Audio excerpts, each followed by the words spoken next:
I'm Alic Brock. We're at Screenshot at Simchowitz Gallery on Beverly Boulevard.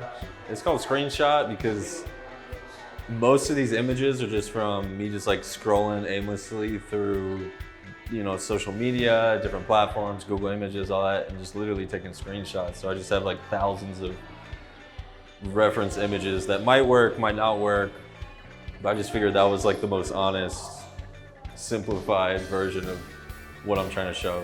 After you take screenshots, how do you decide which you paint? A lot of it's, I almost look at it just like compositionally, like if something I think works well for filling the canvas and with the lighting and the colors. And a lot of the sketches I make end up not working. I mostly scrap most things, but then these end up being the ones that through like that folder and through chopping it up that end up making the cut, in my eyes, working as a proper composition. From there, what is it like to actually paint this? Painting it, so like even rewind back to that, I chop up everything on an iPad with Procreate, and essentially take the reference image and with different shapes, like colored shapes, I almost make like a collage so I can almost see it compositionally. And it almost just looks like a simplified, like red, blue, colored.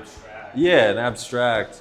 So I have that, and that works. I chop and screw it, move it around, and then I take the reference image, re-import different sections.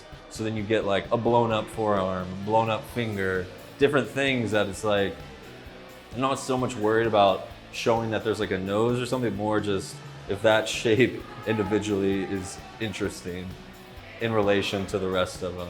And then from there, I use that file, import it into Photoshop on a desktop, project that into like the little shapes, and then use the iPad as the reference to paint from there with an airbrush.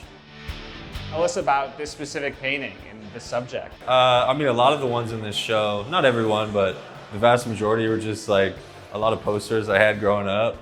I grew up in Dayton, Ohio, and kind of when the internet started coming out and you could just print out stuff and put it on your wall, and it was kind of like escapism of like, we want to get out of Dayton and live vicariously through things that we were seeing on the internet. And my brother, who's out there, was obsessed with DMX. And at first I was like really scared of DMX because I was a little kid, and I was like, man, this is aggressive. But just like having like this image and a few of the other images we just had up, and I'm trying to just come to terms with my childhood and images that I had in my past and how those might have impacted me. Is there anything else you want to shout out? Shout out to Stefan and the team at Simchowitz. They're the shit. They take care of their artists, and I think there's a lot of big things on the way.